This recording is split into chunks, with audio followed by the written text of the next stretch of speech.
The Price of Fear. Brought to you by Vincent Price. Hello there. Do you own a cat? Or rather, I should say, does a cat own you? Doesn't it strike you as strange that despite centuries of domestication, cats have never really lost their independence, their ruthlessness? To cats, life is still the law of the jungle. Just try taking liberties with your cat, be he never so tame, and you'll soon be put in your place. I've always had a healthy respect for cats, despite that one time when I was forced to... Oh, but let me tell you about it. I think I'll call the story Cat's Cradle. Several years ago, I was making a movie in Germany, and there was some sort of hold-up during shooting, a tiresome and boring state of affairs that happens all too often. And I found myself with some days on my hands, so I decided to visit some of the beautiful old castles of Bavaria. High on my itinerary was Sonderberg in Franconia, near the Württemberg border. Sonderberg tends to get overlooked by the main tourist trade. Yet it is one of the most complete examples I know of a medieval market town which has survived comparatively intact. I checked in at one of the local hotels late one afternoon, and while they were getting my room ready, I sat down at one of the little tables near the door and ordered a drink, a large tankard of their local beer, actually. At the next table sat a young couple, whispering intently, but their voices were angry and out of control, and as I sat enjoying my beer, it was impossible not to overhear that they were deep in some childish tiff. Beth, for God's sake, stop talking nonsense. How dare you say it's nonsense? It is nonsense, and you know it. I never even looked at the damn woman. I don't know how you can be so callous. Did you see how disgustingly fat she was? I tell you, I didn't notice her at all. Liar. Oh, shut up. Oh, God, what a start to married life. Oh, look, Beth, you're tired. I'm tired. It's all been a strain. Let's not say things we'll be sorry for. Let's have an early night. The next best thing to your German Hausfrau. Oh, for the last time, I didn't fancy her. If you're going to carry on like this every time I look at another woman, you'd better tear my ruddy eyes out. Ah, so now you admit you looked at her. Oh, for heaven's sake. The young man glanced uneasily in my direction, obviously wondering if I'd become an involuntary eavesdropper. Of course I had. And I certainly had no intention of making myself scarce. Isn't this a charming town? Yes, charming. Delightful. Are you on vacation? No. Yes. That is, We're on our honeymoon. Oh, are you? Are you indeed? Well, what an ideal place to spend it. We haven't exactly succumbed to its charms yet. We've only just arrived. Well, give it time. Sonderberg is a step back into the past. It takes a while before its charm begins to work. It's certainly quiet enough. I was here once years ago, and I always promised myself a return visit. Then it seemed like an oasis in a desert of insanity. Yes, I suppose so. Except, of course, that Sonderberg has had its own fair share of horrors, you know. Oh, that's good. Oh, what delightful beer this is. So refreshing. Do go on, please. Well, the castle, do you see it up on that rock? Yes. Look through the window there, see? Oh, yes. Well, that was taken over as a headquarters for the Inquisition. Oh, the poor wretches who were incarcerated and tortured up there. I saw the castle as we drove in.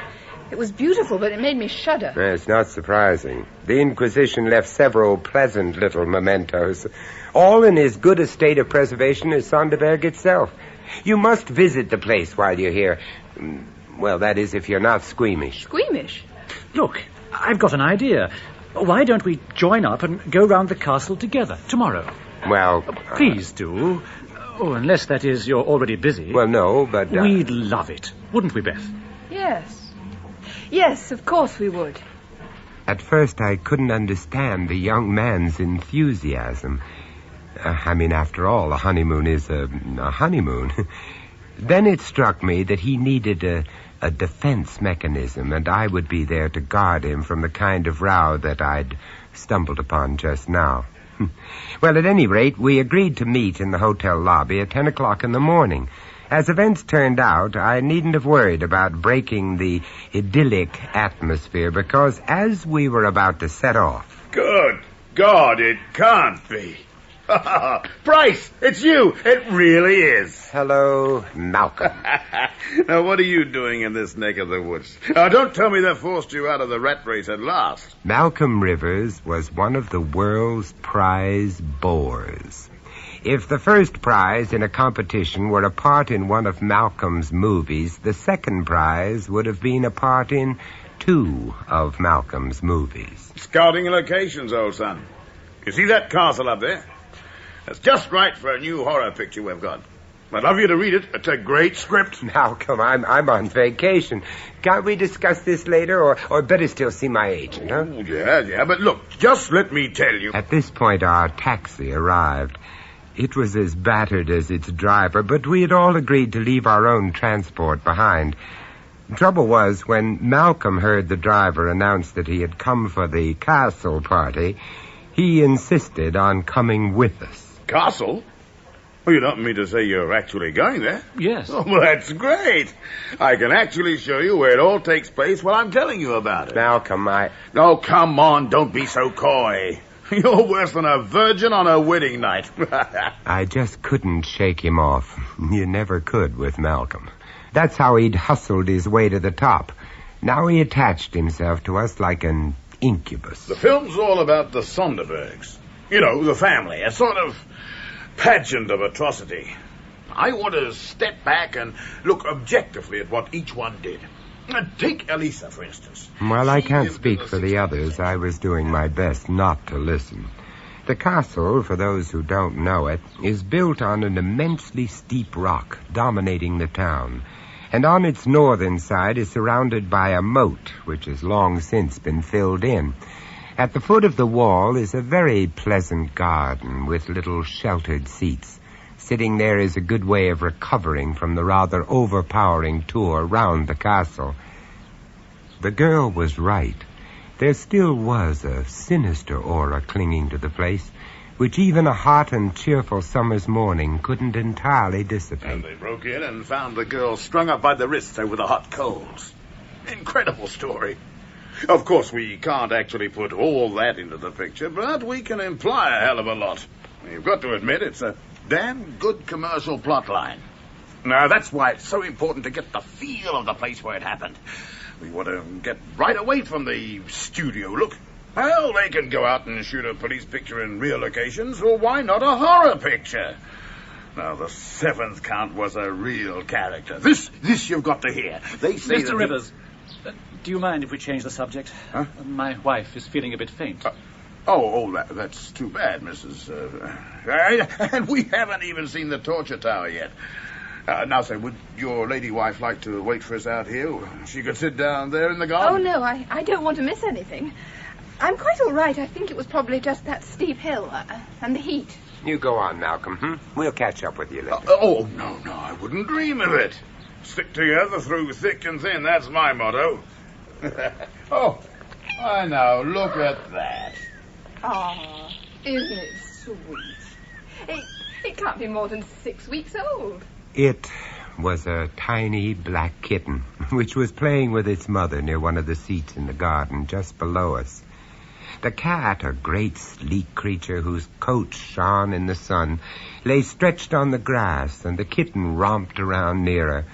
The mother would wave her tail for the kitten to try to clutch with its paw, or raise her feet to push the little one away as an encouragement to further efforts. It was a charming sight. Beth has been on to me to buy her a cat as soon as we were married. Now I'll get no peace. Oh, Jack, I'd like to take them both. I wonder who they belong to. Oh, they're not strays, and that's for sure. Look at the condition of the mother's coat. Well, they probably belong to the castle. It'd be great for the picture. Add a touch of atmosphere. Here, Puss. Come on, Puss. Malcolm, leave them alone. They can't get up the wall anyway. It's far too steep. Yes, you're right. Oh, look at the size of the mother. We don't grow cats like that in England. Now, wait just a minute. here we are. What are you doing? Well, I'll just throw this stone to attract their attention. No, don't do that. Don't do that. You might hit the kitten. Oh, not a chance. What do you take me for? I may produce movies, but I'm not all that bad. I'll just aim it so it lands near them. Make them look up. You ever seen the expression on a cat's face when it's startled? Well, watch. Oh, Good God, man, look what you've done. I never meant to do that. Maybe the wall wasn't as sheer as it looked. Maybe there was a concealed angle at its base which we couldn't see. Whatever the reason, Malcolm's aim wasn't as true as he thought. I truly believe that he only intended to startle those cats. But when he leaned over the wall and threw the stone, it landed with a sickening thud right on the kitten's head and shattered out its little brains there and then. Oh, poor thing. The mother cast a swift upward glance, and I saw her eyes flash like green fire as she stared for an instant at Malcolm Rivers. Then her attention was given to the kitten. After one quiver, it lay still, while a thin red trickle oozed from a gaping wound. Oh, the poor thing. Well, I wouldn't have had this happen for the world. I can't understand it. Beth, darling. The cat was assiduously licking the kitten's wound, and then suddenly she stopped. She must have realized that it was dead and that her ministrations were useless, for all at once she appeared to lose all interest in the pathetic little body. Instead, she looked again at Rivers, and in that look was all the concentration of primitive hate. Her green eyes blazed, and the blood which dabbled her mouth and whiskers made her look for all the world like an avenging fury. There, Malcolm, I hope you're satisfied. That's something for your horror film. And you have the consolation of knowing it's real blood and not vegetable dye. Oh, don't rub it in. I feel bad enough as it is. Oh, I'm sorry. Of course you do. I love cats. I really do. Although my outburst was a relief, I felt slightly ashamed. I realized how painfully vulnerable the man really was. I turned my attention to the cat. She was now attempting to claw her way up the wall. When this failed, she tried to launch herself into the air, eyes blazing, claws distended, and then she fell back. Let's go on. I can't bear any more. Do you want to go home? We can come back tomorrow. I think a brandy would do you good. I think a brandy would do us all good. No, I don't want to go back to the hotel. I want to see the castle. Let's go on. In face of her obvious determination, there was nothing else we could do. At least the tour would divert her mind, or so we hoped. And we also hoped that Malcolm would be deterred from prattling on about his inane script. But no. I really expect to pick up some great vibrations in the torture tower. It's just over there. You see, you can't expect to involve your audience unless you involve yourself. Now, that's the basic rule. You've got to be convinced. And that's why so many movies are just laughable. Nobody is convinced, least of all the makers. I remember one crazy scene. This will kill you. There was this... As Malcolm laughed, I looked back at the cat. She, too, had heard, and her whole demeanor seemed to change. She no longer tried to jump or run up the wall, but instead began to lick and fondle the dead kitten as if it were alive. Then she took it in her mouth and began to follow us until we reached the limit of the wall's boundary. I thought I was the only one who noticed, but I was wrong.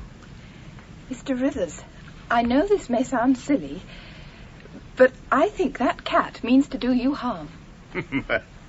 Oh, now that I love. Oh, let's keep a sense of proportion about this. Well, I'm terribly sorry about what happened, but I refuse to avoid dark alleys over a damn cat. Besides, she probably has a litter of others under some bush. Yes, Beth, I think you're being melodramatic. Do you? Look, Beth, are you sure you wouldn't rather call it a day? Oh, for heaven's sake, stop fussing. I said I was all right, didn't I? Or are you trying to get rid of me? Oh, now, don't start that again. All I was trying to do was to give Mr. Rivers a perfectly reasonable warning. I think all are afraid. Well, here's the tower entrance. Shall we go in?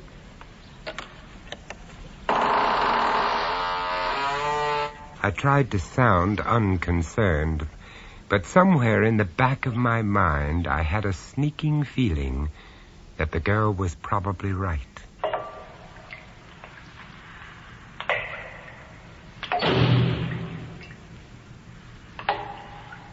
At first we could see nothing.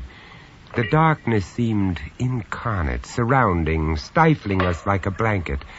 The four of us just stood there, waiting for the use of our eyes to return. We were in the lower chamber. The thin sunlight, filtering in through a tiny window, seemed to lose itself in the thickness of the walls, which were coated with the dust of centuries. Here and there were patches of dark stain. Only Rivers, naturally, remained comparatively unmoved. Not much room for cameras down here. Still, I suppose we could manage. Excuse me, but you are English? Yes. Well, three of us are. I think you English are interested in tortures, yes? Ah, You would like to see our collection? Yes. It's the best in Germany. Thank you very much. Perhaps you could show us around. You will follow me, please. You are my first party of the day. The main collection is on the floor above. I think you will find them interesting. I remembered the wealth of stories about the legendary cruelty of the Counts of Sonderberg, and of course their ladies. It was said that they had found a legitimate outlet for their bloodlusts by channeling them into the service of the officers of the Inquisition. None of your half measures here. Wow. Look at all that. Oh, Jack. We found ourselves in a room full of torture instruments. Chairs full of spikes which gave instant and excruciating pain. Steel cages in which the head could slowly be crushed into a pulp. Racks, belts, boots, gloves, collars, and all around the walls great headsmen's swords, evil, keen-edged weapons that would decapitate with one slash, and nearby blocks where the victims' necks had lain, with deep notches where the steel had bitten through the guard of flesh and shored into the wood. We all found ourselves speechless in the face of this bestial evidence of man's inhumanity to man. All, that is, except Malcolm Rivers. Is unbelievable. Just what we need. It's too good to be true. It really is. Do you see? It's perfect for a setup just here. It's a question of getting permission to use this stuff, but I wonder what the formalities are. Hey, let me just sit in that chair a moment. Wow. Rivers was behaving with his usual insensitivity, but there was something more. I think the others shared the feeling with me that it was sacrilegious.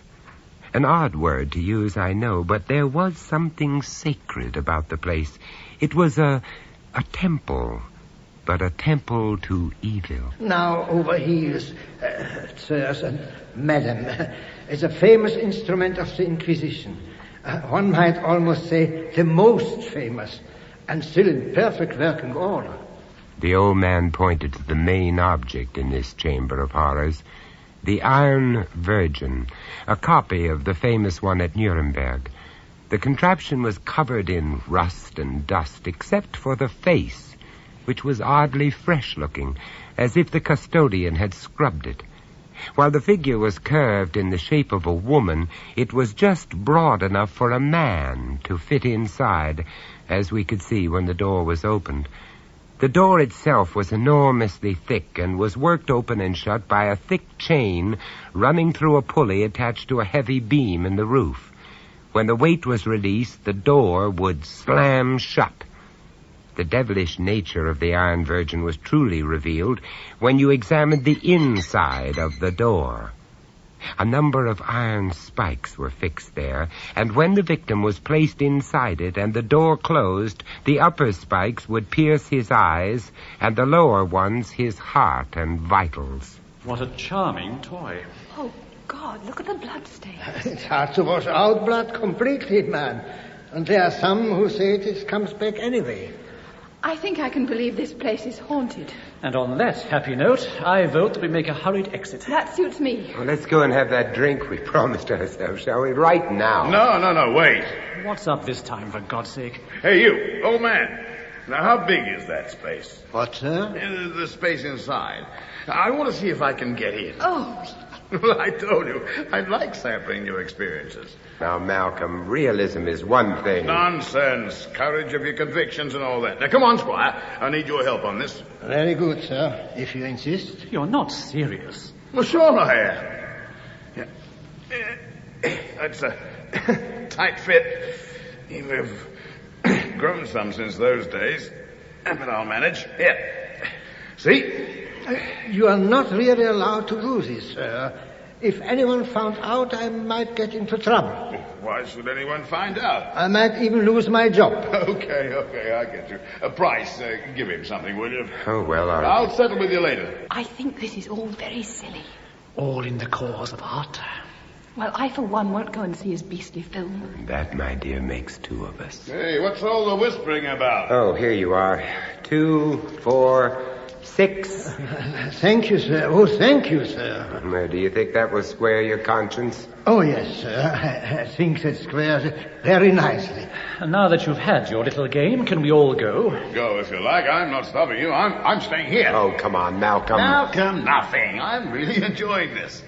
Live dangerously. That's my motto. Charlie, now unfasten the door. But, sir... Can't somebody stop Malcolm, this? you've had your little joke, but enough is enough. Enough hell. You, Charlie, do as I tell you. Now start letting that door down. But slowly. Very, very slowly. Despite his reluctance, the old man did as he was told. He worked the machine with a deliberate and excruciating slowness in which the outer edge of the door hadn't moved half 5 inches in as many minutes. The whole ridiculous charade had a kind of macabre thrill about it. It was a scene from Malcolm's horror film played exclusively for our benefit. And then I saw her. The cat. I don't think the others noticed at first. They were too intent on watching the progress of that door. Even Rivers had ceased to chatter. In the far corner of the chamber, dark, untamable forces were gathering. Her green, baleful eyes shone like danger lamps, and as I peered at her, I could see that their color was heightened by the blood which still smeared her coat and reddened her mouth. And still, slowly, inexorably, with the precision of an expert, the old man went on working that door. Even then I wasn't sure what the animal intended to do, or even if she intended to do anything, until suddenly... The cat! Look out for the cat! The cat launched herself, not at Malcolm, but at the luckless custodian. Her eyes blazed with ferocity. Her hair bristled till she seemed twice her normal size. Her tail lashed out like a tiger's when the quarry is before it.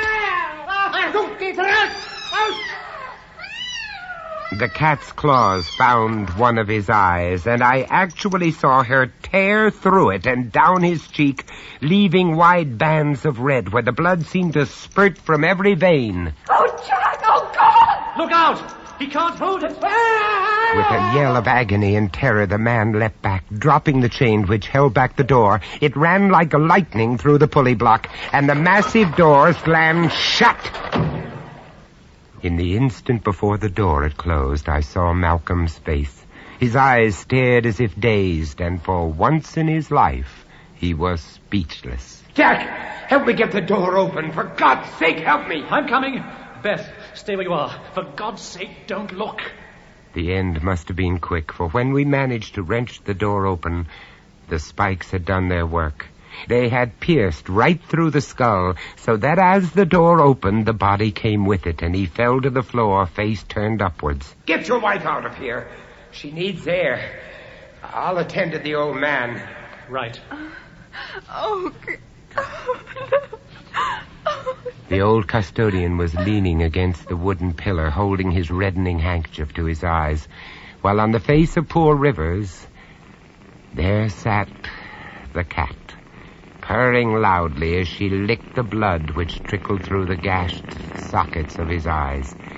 I pushed her away from her ghoulish meal, and, well, I hope no one will call me cruel, because I seized one of the old executioner's swords from its rack on the wall, and with one slash, shore her in two on the spot.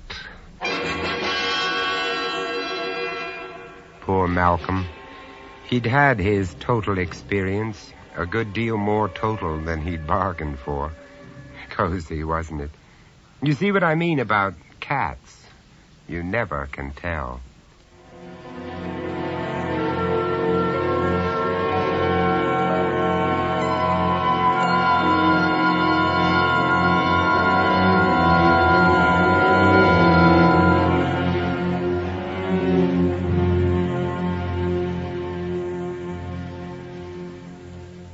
That was Vincent Price, bringing you The Price of Fear. Also starring in this story, Cat's Cradle, were Kenneth J. Warren and Frederick Schrecker, with John Sampson and Bonnie Harron.